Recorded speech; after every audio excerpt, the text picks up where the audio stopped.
Fala galera, Lucas Souza na área, tudo bem com vocês? Você sabia que queries mal otimizadas no Eloquent é uma das principais razões que deixa seus projetos lentos no Laravel? A maior parte desses problemas se caracterizam pelo que chamamos de queries N+1. O problema de query N+1 é um problema comum em aplicativos de banco de dados relacional, não diretamente relacionado com o Laravel, onde uma aplicação realiza muitas consultas adicionais à base de dados para carregar dados relacionados. Por exemplo, se uma aplicação precisa carregar todos os usuários e seus respectivos posts, ela pode realizar uma consulta para recuperar todos os usuários e, em seguida, realizar uma consulta adicional para cada usuário para recuperar seus posts. Isso geralmente resulta em um desempenho ineficiente devido ao grande número de consultas adicionais realizadas. É exatamente o que chamamos de query N+1. Então, eu vou mostrar aqui alguns casos onde isso acontece e que você pode ficar de olho no seu código e uma maneira muito eficiente de prevenir que isso aconteça no seu projeto. Então, bora pro código. Então, galera, é o seguinte. Então, eu iniciei um projeto aqui, padrão, do Laravel, com a tabela Users e a tabela Posts. A tabela User tem um relacionamento com a tabela Posts, onde cada usuário pode ter vários posts.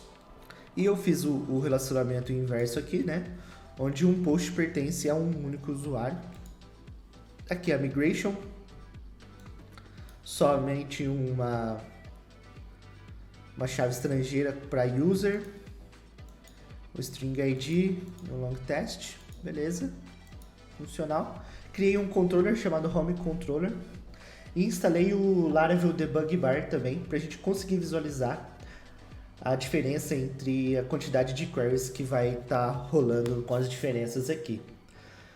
Então, galera, um dos casos mais óbvios de query N+1 é o seguinte. Você vai vir aqui e vai pegar todos os seus usuários e logo depois disso, você vai vir aqui e vai dar um for each users as user. E vai, sei lá, vou dar um dump aqui, porque a gente não vou abrir nenhum blade nem nada, vamos trabalhar só com um controller.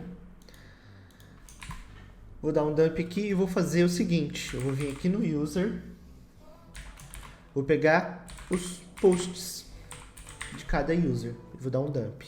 Vamos ver a quantidade de queries que isso vai resultar pra gente. Olha só, a gente rodou aqui. E olha o problema, né, de realizar essa ação aqui. Então, eu tô jogando pro meu user 11 queries, que vai ser a primeira query que eu vou fazer e depois mais 10 para cada usuário pegando seus posts. Isso aqui num sistema grande, num sistema onde tem muita requisição, você vai estar estourando o seu banco de dados, o uso do seu banco de dados. Então, como que a gente pode resolver isso? Que é utilizando um eager load. Então, eu posso vir aqui, colocar um if posts, dar um get. Dessa forma, eu posso dar um dump aqui. Eu posso dar um dd no users. Opa, com o DD eu não vou conseguir rodar o Laravel Debug Bar. Olha a diferença, de 11 queries a gente passou para 2 queries. E o que o Laravel faz, né, quando a gente está usando esse gear load? Ele vai fazer um select dos usuários, que é o padrão mesmo, e aí pegando esse resultado do select, a gente vai ter todos os IDs, e aí com uma query só a mais, ele pega todos esses posts e junta num objeto pra gente. Então a gente vai ter aqui um usuário com seus dados ali preenchidos. Então vamos colocar um toArray aqui para ficar mais fácil a visualização. Então para cada usuário tem todos os seus posts já conectados. Mas beleza, esse daqui é o caso mais simples de todos. Um outro caso que pode acontecer, e esse aqui é muito comum de acontecer, que talvez seja uma falha de entendimento do Eloquent, ou até mesmo passa desapercebido pelo desenvolvedor, que está ali meio distraído desenvolvendo. Então é muita atenção na hora que estiver fazendo isso, porque realmente pode acontecer. Então a pessoa veio aqui, fez tudo certo, deu um eager load aqui, e aí vamos supor que isso aqui vai ser como se fosse numa Blade, né? Eu vou dar um for each na Blade.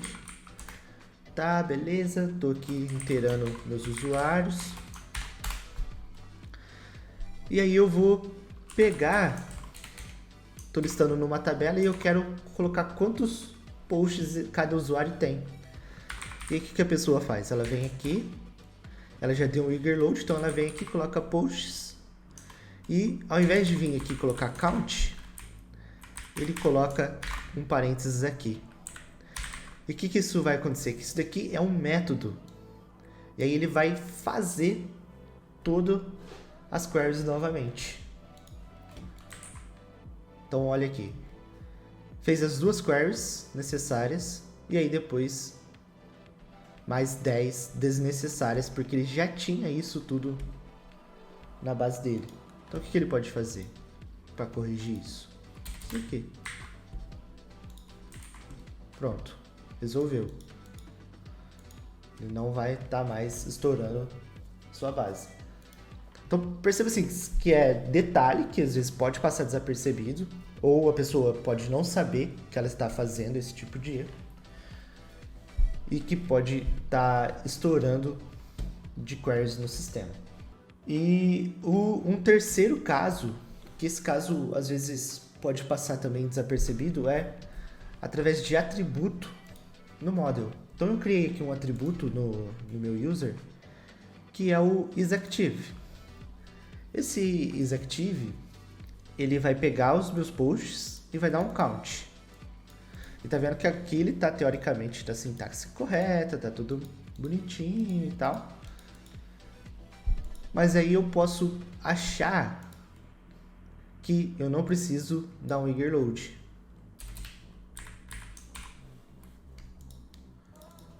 Vamos aqui. E aí é onde mora o perigo.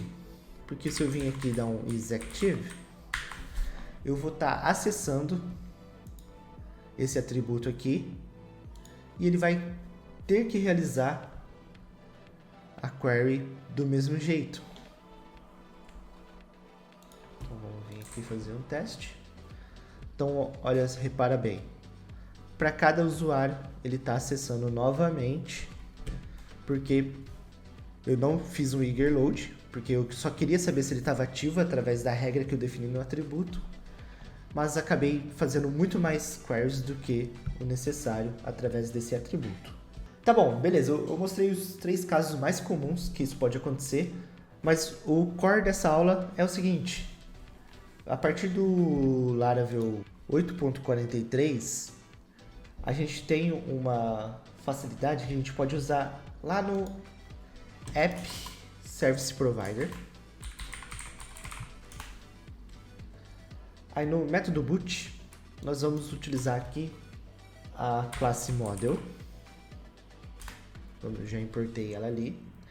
E vamos utilizar o prevent lazy loading. E aqui é interessante que a gente passe mais uma variável, mais um parâmetro. Tá vendo que ele recebe um parâmetro booleano? Que ele vai basicamente verificar se ele deve prevenir o lazy loading. E o que isso quer dizer? Quer dizer que se eu tiver em produção, eu não vou querer que isso aconteça. Então eu vou dar se o app é em produção negado, né? Se ele não estiver em produção, então aí beleza. A gente vai prevenir o lazy loading. Mas se ele já estiver em produção, é melhor que continue rodando e você trabalhe na correção disso somente no ambiente de desenvolvimento. Então vamos testar aqui. Aqui no nosso controller, então, a gente tem uma daquelas queries que vai gerar o N+1. E aí eu vou vir aqui e vou dar um refresh. Olha só, ele vai gerar uma exception. Então ele está falando aqui, ó, tentando acessar o lazy load de posts, né, no model user. mas o lazy loading está desabilitado. E aí ele vai mostrar exatamente a linha de código que isso vai estar acontecendo. Vamos fazer diferente, vamos voltar lá para aquele primeiro. User posts.